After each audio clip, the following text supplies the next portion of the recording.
the terminology, the tear down, the rebuild, right? That means that the focus is on the books and everything else and really what goes on. Who's gonna hone the tide and sort of work and try to develop guys and stuff like this, but really more so the heat on Dan Campbell is the focus that needs to be on Brad Holmes. So whatever game plan coming out, she just said, well, this is what we talked about, and this is the plan we're going to go on, and it's going to take a while, so don't worry about this. My question is, why does she come out now, and why does she say this and stuff like this?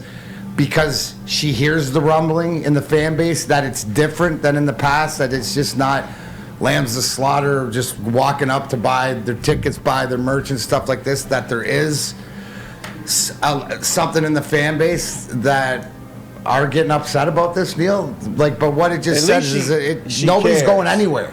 No one's going anywhere. The priority for the Lions is to get the money right, which you're talking about, to Brad Holmes, which is protecting Dan Campbell. So I think you wait till not even this year, not even next year.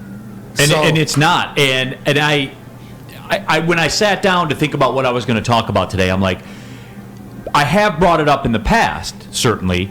So people that watch the show a lot, they know where I tend to go with this stuff.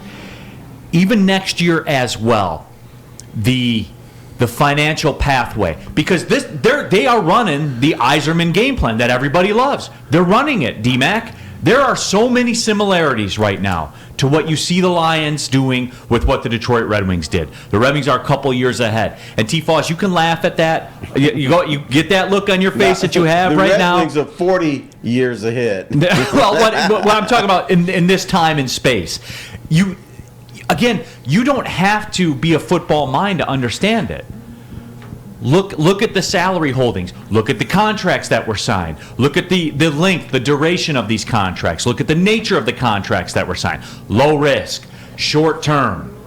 All of it is lining up to this moment. And next year, even next year, as it sits right now, you're under $17 million in cap space next year going into free agency, which isn't a lot. Certainly is not a lot. Now, there's some tinkering that could be done to free up space this way and that way and stuff like that. Like, I don't know, if you move Jared Goff, your $17 million goes to $37 million, just like that. Mr. Money Cap. Yes. Congratulations. You saved all that money. Wonderful. You're under the cap. You can make moves, but you're 1-5. You were 3-13-1 last year, and it looks like you're going to win 5 or 6 games the following year. Okay. So you win 3 games. Maybe they'll get lucky and win 4 and maybe 6 next year. So you're going to win 13 games in 3 years.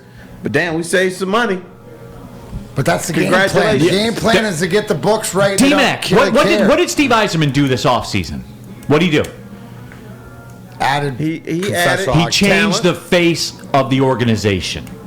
He changed the entire guts of the organization by the stroke of about 6 pens. And how was he able to do that, Terry? Is he 1-5? What's that? Is he 1-5? Was he a playoff contender the last 3 years he was here? He was not. Okay. But you can see a game plan with him. You can see a game plan with what the Lions are doing. I just gave it to you, Terry. Okay. Except the execution, the wins and losses on the field with the guts. So pretty they're much not there Dan yet. Campbell's a placeholder, and Dan What are they Campbell's more supposed to get there? Blashill than he is. Ding, ding, So ding. there you go. So if Holmes is your if you're going to use the analogy where you believe Holmes is Yzerman, and I think Campbell's the Blashill.